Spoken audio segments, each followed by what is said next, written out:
Have you ever caught yourself thinking, I am too old to start over? Maybe you are 25 and already convinced you have missed your window. Maybe you are 35, watching everyone around you surge ahead while you feel frozen in place. Or maybe you are 42, and every time a dream flickers to life inside you, a quiet but relentless voice whispers back, it is too late for you now. If you have ever felt that your best years are behind you, that you have squandered too much time, that beginning again would be utterly pointless, then what follows is for you. Because once there was a woman who believed, with every fiber of her being, that she was finished at 42. Until one unexpected encounter showed her that the greatest chapter of her life had not even opened yet. Stay with me until the very end, because what you are about to read might permanently change the way you think about age and possibility. In a quiet neighborhood on the edge of a bustling city, there lived a woman named Elena. She was 42 years old, worked as an accountant at a mid-sized firm, and led what everyone around her described as a good, stable life. A reliable income, a loving husband, a comfortable home with flowers on the porch. From the outside, everything looked perfectly fine. But inside, Elena felt completely hollow. Like a house with every light blazing but not a single person home. Each morning, she stood before her bathroom mirror and studied the face looking back at her. She noticed the fine lines around her eyes that had not existed a decade ago. The silver threads winding through her dark hair that seemed to multiply overnight. And inevitably, the same question would surface like something dredged up from deep water. Where did all the time go? When did I become this person? Elena had not always felt this way. Once, she had been someone who dreamed in vivid, sweeping color. At 22, she burned with the desire to become a writer. Not just someone who scribbled in journals, but a storyteller, someone whose words could move people, shift their thinking, make them see the world through a different window entirely. She had ideas that kept her up at night, characters that felt more real to her than most people she knew. But the adults in her life shook their heads with kind, practical concern. Writers do not make money, Elena. You need something solid to stand on. And so she redirected, earned a degree in accounting, and told herself that writing was something she would come back to later, when life settled down. At 28, she seriously considered leaving her job to start her own business. She had a concept she believed in, a bit of savings set aside, and genuine energy to pour into something of her own. But life, as it tends to do, filled in all the available space. Car payments. The creeping anxiety that comes from watching a safety net disappear.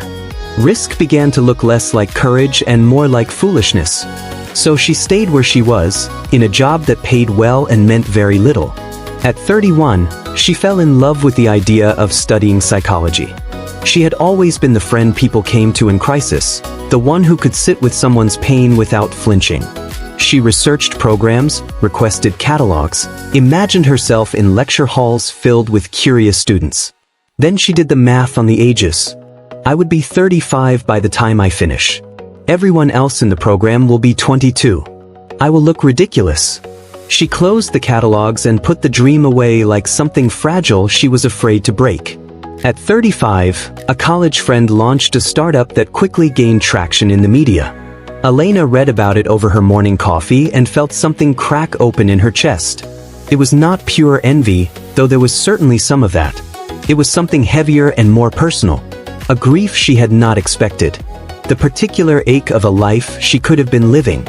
At 38, she bought a beautiful leather-bound notebook and spent an entire evening writing out everything she still wanted to do. The list was long and earnest and full of possibility. She tucked it into her bedside drawer, told herself she would begin soon, and never opened it again.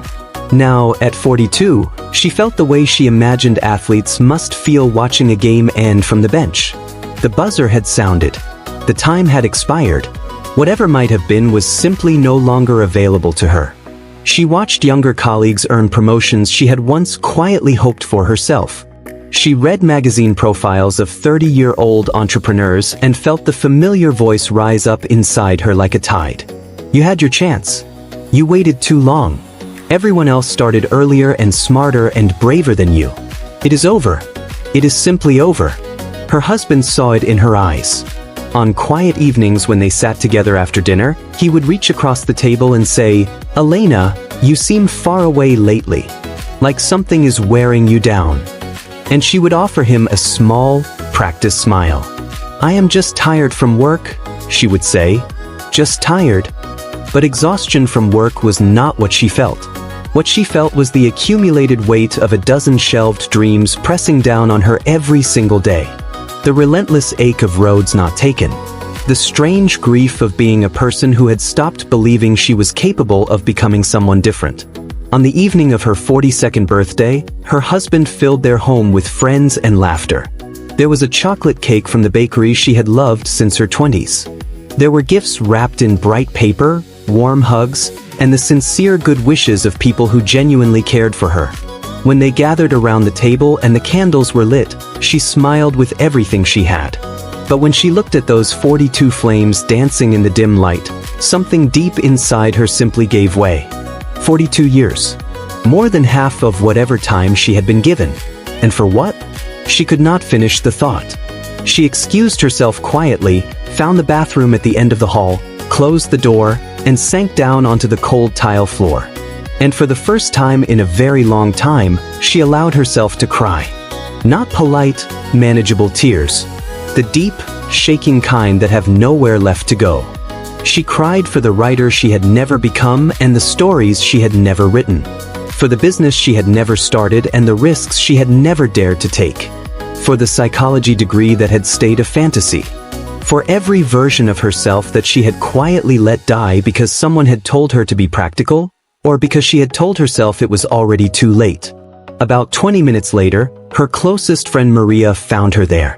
Maria, in her party dress, simply lowered herself to the bathroom floor and sat beside Elena without saying a word. She waited the way only genuinely good friends know how to wait.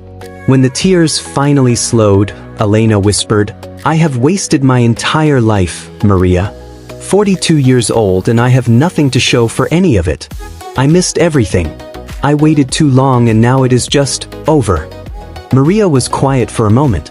Then she said something Elena would carry with her for the rest of her life. "My grandmother started painting when she was 78. She had never once held a paintbrush before that. Do you know what she told me?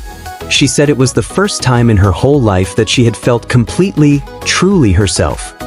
Elena looked up. "But I am not 78, Maria. I am 42.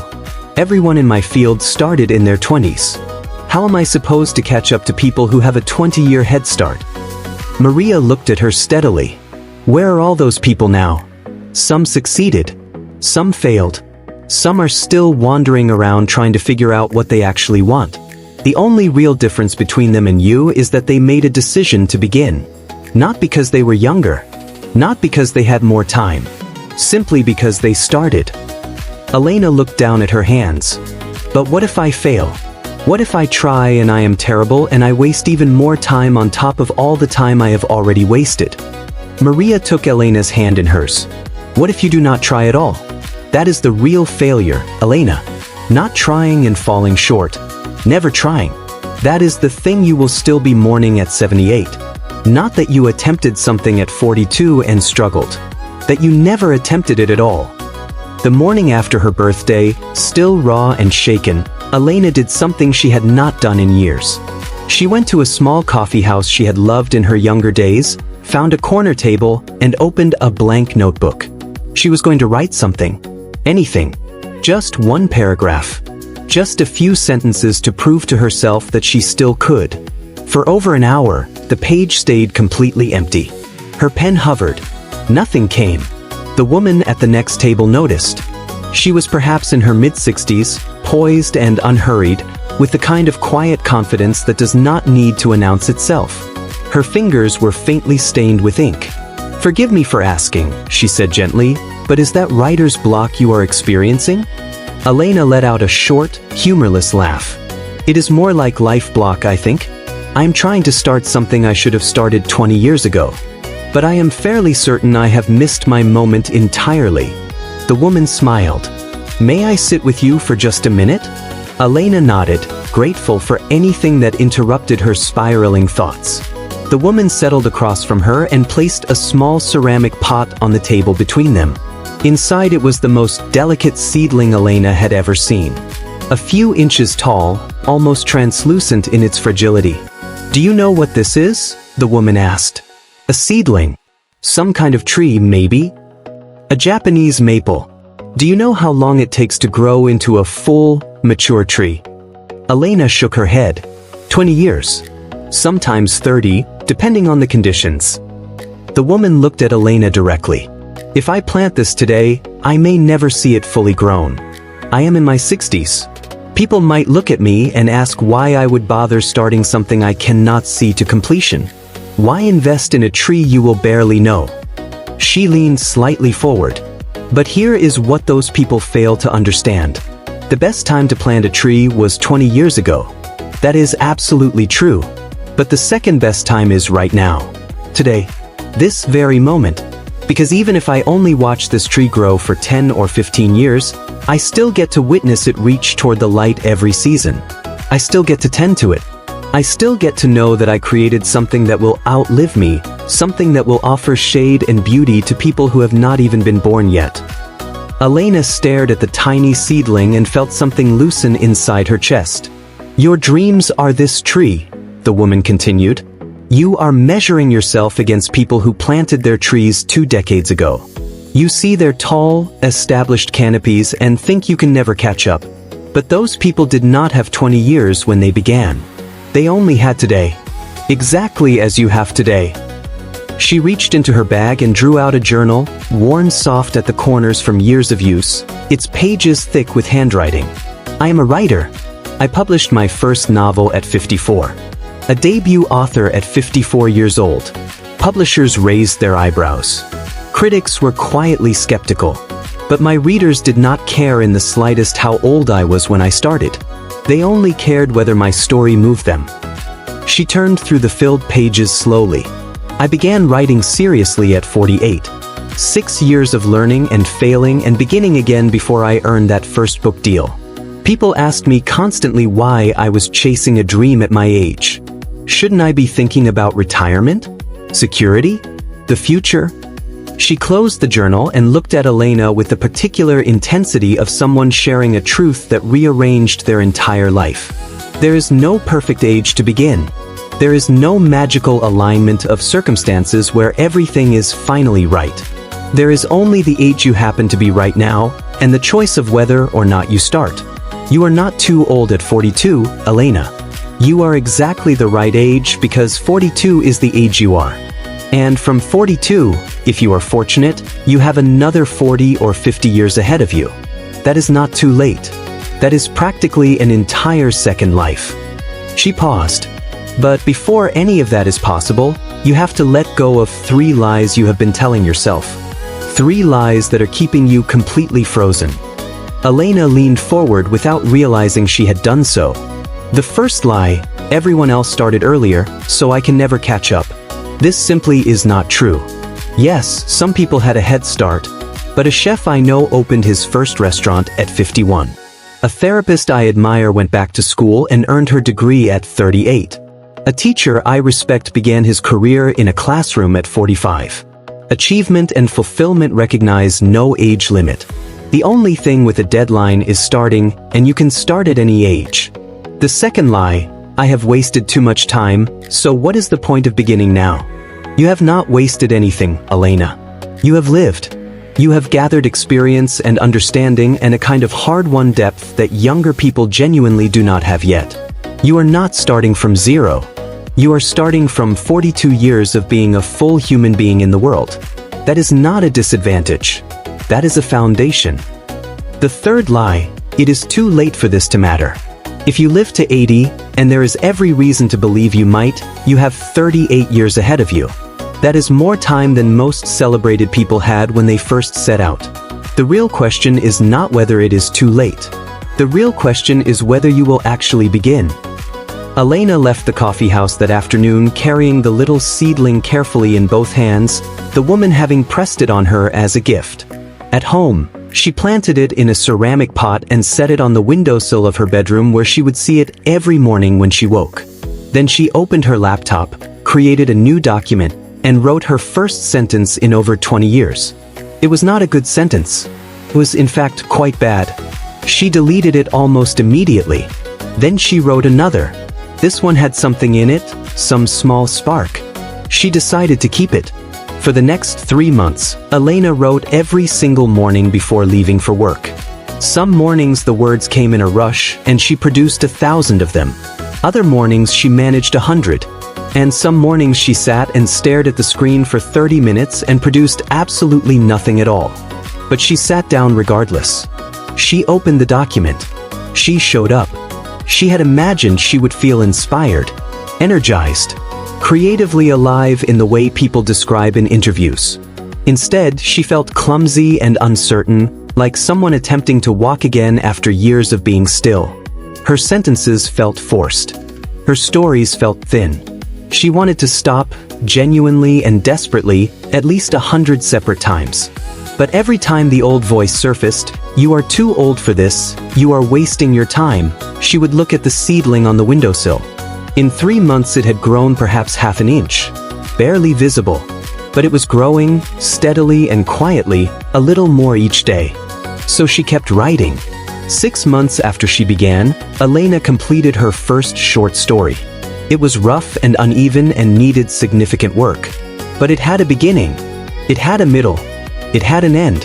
She read through it 3 times, made corrections, and then did the thing that frightened her more than almost anything. She submitted it to a small literary magazine. 2 weeks later, a polite rejection arrived in her inbox. The piece was not quite what they were looking for at this time. She cried when she read it. She felt foolish and exposed and thoroughly ridiculous for having tried. Then she opened her laptop and began the next story. 1 full year after her 42nd birthday, 1 year of showing up every single morning regardless of whether she felt ready or inspired or capable, Elena received an email that made her hands tremble. A literary journal she had submitted to 3 months earlier wanted to publish her work. They found it striking. They wanted to feature it in their next issue. It would be her first publication ever. She was 43 years old. She screamed. She genuinely screamed, alone in her kitchen on a Tuesday morning. Then she called Maria. "I did it," she said, barely able to form words through the tears. "Someone wants to publish my story." Maria laughed with the kind of uncomplicated joy that only comes when you have been rooting for someone through the long, hard part. "You were never too old, Elena. You just needed to start. That was always all it was going to take." Elena did not stop there. She kept writing, morning after morning, season after season. At 44, she published 3 more stories in respected literary journals. At 45, a literary agent reached out to her, having read her work and believed in where it was heading. At 46, she sold her first full-length novel to a publishing house. When the time came to write her author biography for the book jacket, she sat with it for a long while. Finally, she wrote this. Elena began writing seriously at 42, demonstrating that the most meaningful chapters of a life are often the ones written last. She lives with her husband, her now 5-foot Japanese maple tree, and the unshakable conviction that it is never too late to begin. At her book launch party 2 years later, 48 years old and holding her published novel for the first time, a young woman approached her during the reception. She was nervous, turning a glass of water in her hands. "I just wanted to tell you," the woman said quietly, "that your story genuinely changed something in me. I am 32 years old. I want to write, but I feel like I have already missed my chance. Everyone else started in their 20s when they had more time and more energy. Do you think it is actually too late for me?" Elena looked at her and thought, briefly, of a bathroom floor. Of 42 candles. Of a tiny seedling wrapped in a woman's careful hands. "You have not missed a single thing," Elena told her, with the calm certainty of someone who knows something is true all the way down. "You are exactly on time. The only time that has ever really mattered is right now. And right now, you can choose to begin." Elena's story is not only about writing or publishing. It is about every dream you have quietly postponed because a voice told you the window had closed. Every passion you buried because the timing never seemed right. Every version of yourself you set aside while waiting for a moment that never arrived. So hear this clearly, there is no age at which it becomes too late to pursue what matters to you. Not 25, not 35, not 45 or 55 or 65 or 75. You are only truly too late on the day you leave this world with your dreams still locked inside you, unspoken and untried. Here are 5 truths worth carrying with you. The first truth is that time moves forward whether you begin or not. In 5 years you will be 5 years older no matter what you choose today. The only question is whether you will be 5 years closer to something meaningful, or 5 years deeper into the question of what might have been. The second truth is that a late start is infinitely better than no start. The world does not evaluate you based on when you entered the race. It responds to what you create once you are running. Your age at the beginning has no bearing on the value of what you build. The third truth is that you are not starting from nothing. You are starting from decades of experience, failure, observation, and hard-earned wisdom. That is not a liability. That is something younger people are still in the process of accumulating. It is a genuine and significant strength. The fourth truth is that comparison will drain every ounce of courage you possess. Stop measuring your beginning against someone else's middle. Stop looking at where others have arrived and feeling ashamed of where you stand. The only comparison that serves you is the one between who you were yesterday and who you are today. The fifth truth is that confidence follows action, not the other way around. You do not wait until you feel ready. You will never feel completely ready. You begin in spite of the uncertainty, and readiness grows from the doing itself, not from anything that happens before it. So before this day ends, I want you to think of the dream you have been deferring. The one you have told yourself is no longer available to you. Perhaps it is a business you have never launched. An instrument you have always wanted to learn. A degree you put off. A book living somewhere inside you. A career that has been waiting. Whatever it is, take one concrete step toward it today. Not when you feel more prepared. Not when the timing is better. Today, write a single sentence if you